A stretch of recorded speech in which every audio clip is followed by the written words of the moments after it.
Most people assume that getting a federal firearms license requires a commercial storefront, a retail build-out, and a significant upfront investment just to get through the door. But according to the ATF, there are currently over 128,000 active FFLs in the United States, and most of them are home-based.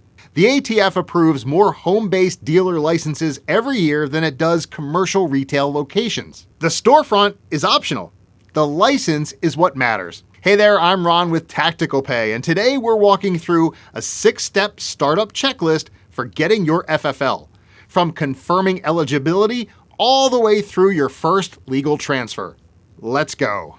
1. Confirm your eligibility. The ATF's licensing page lays out the baseline requirements. You must be at least 21, a U.S. citizen or legal resident, with no felony convictions or other disqualifying factors. And there's one requirement that surprises a lot of people. You must have genuine business intent. The ATF will not issue an FFL for personal use only. You don't need to be running full-time operations on day one, but you do need to be operating as a real business. Check those boxes and you're eligible. All right, let's move to step 2. 2. Check your zoning and your HOA before you touch anything else.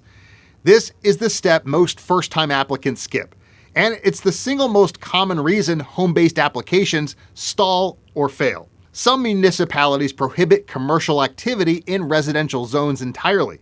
Some specifically restrict firearms businesses.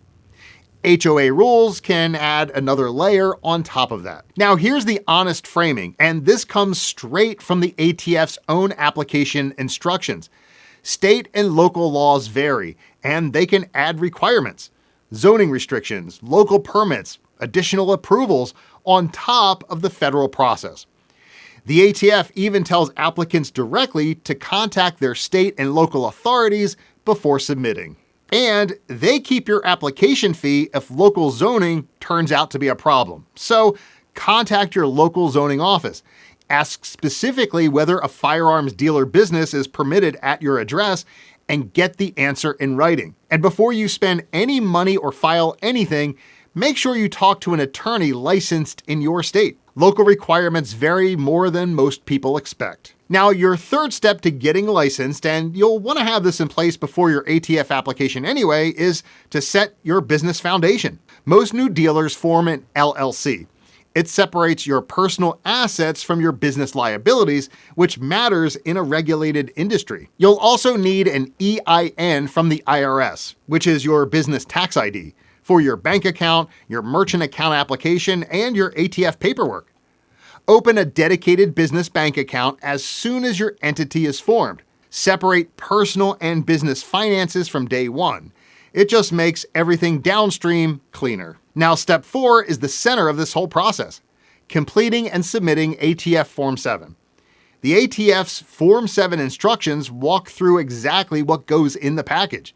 The completed Form 7 application, a fingerprint card for each responsible person on the license, a passport-style photo for each responsible person, and the required application fee. You'll also send a copy to your chief local law enforcement officer, your local sheriff or police chief. That CLEO notification is required. It's not a veto, it's a notification, but it has to happen. Now for the timeline. Plan for approximately 60 days from receipt of a complete application to approval. That window rarely moves any faster, so factor it into your launch plan now. And the approval odds are better than most people expect. ATF data for fiscal year 2024 shows that out of 8,800 application inspections conducted, approximately 6,400 were approved and only 37 were denied. Prepared applicants get through. Fill out the form carefully and completely. Incomplete applications get returned and restart the clock. 5. The IOI Interview. Most first-time applicants dread this. They shouldn't. After your application is received, an ATF Industry Operations Investigator will schedule an in-person visit to your premises. This is something you prepare for, not something that happens to you. Here's what they're actually looking for: your designated business space, your secure storage setup, and whether your record-keeping systems are ready to go. They'll also walk through the compliance obligations you'll be held to once you're licensed. According to Rocket FFL, about 13% of active FFLs are inspected in any given year, meaning the average licensee sees a routine compliance inspection roughly every 5 to 7 years after their initial approval. For the initial interview, have your space organized, your safe in place, your record system ready to demonstrate. Be straightforward and cooperative. Prepared applicants move through this without issue. And number 6, and this is the step that catches most new licensees off guard. Get your compliance and payment infrastructure in place before your first transfer. The day your license arrives, you're held to the same standard as any commercial dealer. That means an A&D bound book recording every acquisition and disposition. It means 4473 forms retained for a minimum of 20 years. And it means an NICS background check on every transfer. No exceptions, no grace period.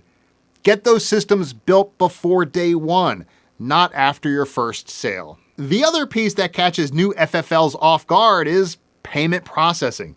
Most mainstream processors like Stripe, Square, standard bank merchant accounts, they don't support firearms transactions. Some will approve your account and then freeze it the moment they figure out what you sell. TacticalPay is built specifically for this industry, whether you're running a home operation or a full storefront. Get it in place before you need it. So there are 6 steps: eligibility, zoning, business foundation, Form 7, the IOI interview, and operations ready before day one. The approval odds are in your favor. Most denials are avoidable. Most stalled applications come down to zoning, and most compliance headaches start with skipping the infrastructure. Do it right, and you join over 128,000 active license holders running real businesses across the country. For more guides on getting licensed and running a compliant firearms business, make sure you're subscribed. And when you're ready to set up payments the right way, built for FFLs, works from day one, visit TacticalPay.com.